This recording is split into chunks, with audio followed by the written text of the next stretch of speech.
بسم اللہ الرحمن الرحیم۔ عزت، توقیر، احترام اور اکرام جیسے الفاظ حضرت انسان جسے دیگر مخلوقات پر فوقیت حاصل ہے کے لیے مشتمل ہیں۔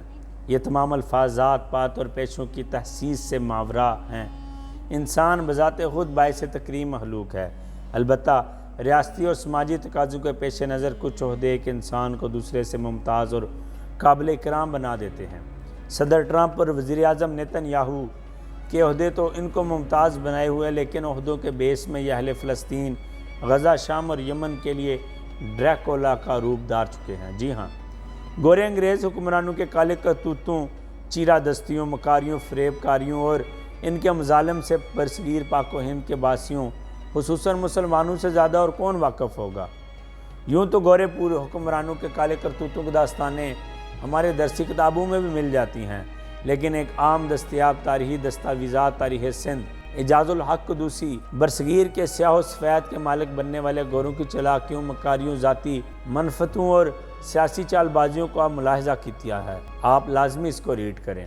ایسٹ انڈیا کمپنی اپنے تجارتی سفر کرتی ہوئی 26 ستمبر 1613 میں اپنے ایک بحری جہاز کے ہمراہ دیبل پہنچی، پھر کلمی شورے کی پیاس اسے ٹھٹھا میں لے آئی۔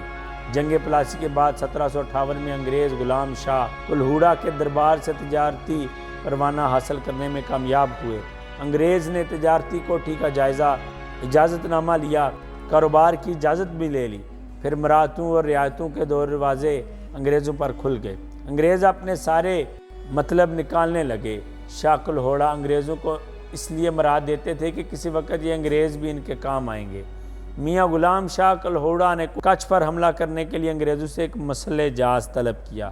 پھر شاہ صاحب نے 10,000 گولے قیمتاً اور 2 ماہر توپچی مانگے، لیکن انگریزوں نے انہیں لطائف الحیل سے ٹال دیا۔ مختصر الفاظ میں امریکی اور برطانوی گوروں کی مسلمانوں کے خلاف گہری چالوں اور چار بازیوں سے ان کی ثقافت قلبی اور گہری دشمنی تشت ازبام ہوتی ہے۔ کہاں لنکا سے بصرہ جانے والے بحری جہاز کو قزاقوں نے لوٹ لیا تو مسلمانوں کی ایک جماعت محمد بن قاسم سندھ پہنچ گیا۔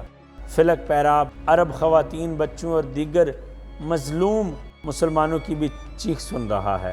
جیسے طارق بن زیاد نے ایک عورت کی عزت نیلام ہونے کی صورت میں ایک بہت بڑے اسپین جیسے شہر پر حملہ کیا تھا، لیکن آج ایک بہت بڑی اضطراب کی صورتحال ہے کہ جو نام نہاد عرب حکمران ہیں، جو نام نہاد عسکری حکمران ہیں، وہ فلسطین کے معاملے میں خاموشی کیوں رکھے ہوئے؟ کیا وجہ ہے کہ معصوموں کی حمایت میں سپر پاور امریکہ اور ظالم اسرائیل کے سامنے کھڑے نہیں ہو رہے؟ ان سپر پاوروں اور ظالم طاقتوں کی تفہیم کوئی فیصہ غورس کا مسئلہ تو نہیں ہے۔ ایک دن ہم چند دوست بیٹھے کمزور کی کمزوری اور بے بس کی بے بسی پر اپنے موبائل کی روشنی ڈال رہے تھے۔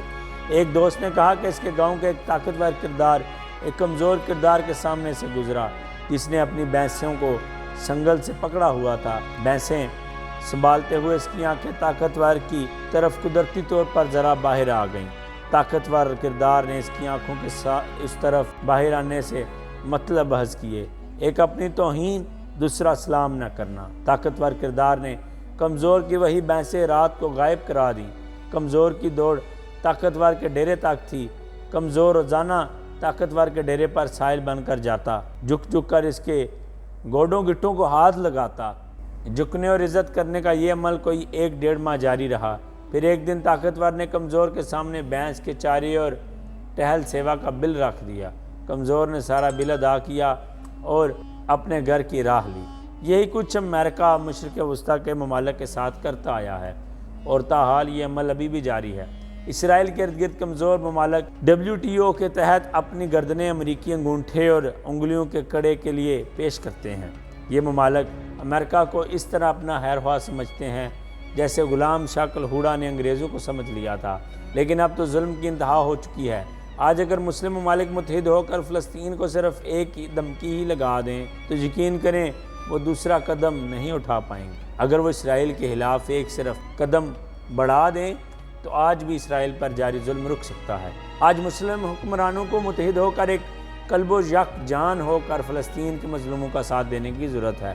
اس سے پہلے کہ خدا کی بے آواز لاٹھی حرکت میں آئے، مسلمان حکمرانوں کو متحد اور یک زبان ہو کر فیصل کن کردار ادا کرنا پڑے گا، ورنہ وہ دن دور نہیں جب مغرب مسلمانوں کو گاجر مولی کی طرح کاٹ کر رکھ دے گا۔ اس لیے ہماری ایک ہی التماس ہے، جتنے بھی مسلمان حکمران ہیں، چاہے وہ ترکی، پاکستان یا عرب ممالک سے ہیں، خدا را ہوش کے ناخن لیں اور ان غریبوں کا آسرا بنے جو انبیاء کی سرزمین کے وارث ہیں اور جو آج بھی اپنی زمین پر بیٹھے ہوئے ہیں۔ دوسری طرف ہم ایک چھوٹا سا پیغام امریکن حکمرانوں کو بھی دینا چاہیں گے کہ وہ کون ہوتے ہیں یہ کہنے والے کہ فلسطینی دیگر عربک ممالک میں جا کر رہائش لے لیں۔ اگر یہی بات امریکنز کو کہی جائے کہ وہ مراکو میں جا کر رہ لیں تو کیا امریکن اس بات کو مانیں گے؟ تو وہ زمین جو ان کی آبائی زمین ہے، فلسطینی اس کو کبھی نہیں چھوڑیں گے۔ اہل غزہ، اہل رفح اور اہل فلسطین انشاءاللہ ایک دن اپنی بھرپور طاقت کے ساتھ آزاد ہوں گے اور انشاءاللہ مسلمانوں کی یہ جنگ ان کے لیے فتح کا پیغام لائے گی۔ فی امان اللہ۔